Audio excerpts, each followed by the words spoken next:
ছোট পর্দার জনপ্রিয় অভিনেত্রী জান্নাতুল সুমাইয়া হিমির শুটিংয়ের ব্যস্ততা না থাকলে দৈনন্দিন জীবন একেবারেই ভিন্ন হয়ে ওঠে।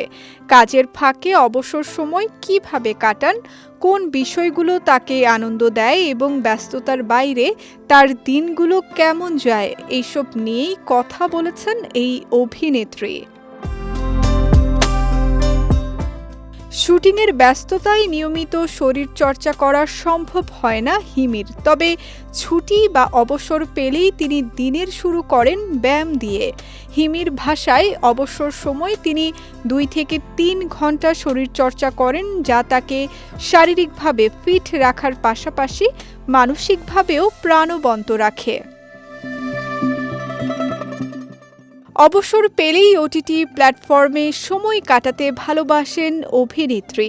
নেটফ্লিক্স সহ দেশের বিভিন্ন প্ল্যাটফর্মের আলোচিত সিনেমা ও সিরিজ দেখেন তিনি। শুটিংয়ের ব্যস্ততায় সেগুলো দেখা না হলেও ছুটির দিনেই সময় বের করে সব কাজ দেখে নেন।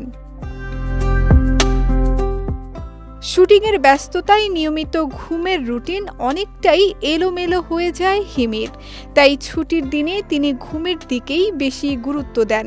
এই অভিনেত্রী জানান, এমনিতেই বেশি রাত করে ঘুমানো হয়, তাই ঘুম থেকে উঠতেও কিছুটা দেরি হয়ে যায়। আর এখন খেলা দেখার কারণে ঘুমের সময়ের আরও তারতম্য হচ্ছে, যে কারণে শুটিং না থাকলে ঘুমের জন্য আলাদা সময় বরাদ্দ রেখে দেই। অবসর সময়ের বড় একটি অংশ নিজের 3টি পোষা বিড়ালের সঙ্গেই কাটান হিমি। শুটিংয়ের ব্যস্ততায় তাদের সময় দিতে না পারলেও ছুটির দিনে আদর যত্ন আর খেলাধুলায় মেতে থাকেন। অভিনেত্রীর ভাষায় তার আদুরে বিড়ালগুলোর সঙ্গে সময় কাটাতে তার ভীষণ ভালো লাগে।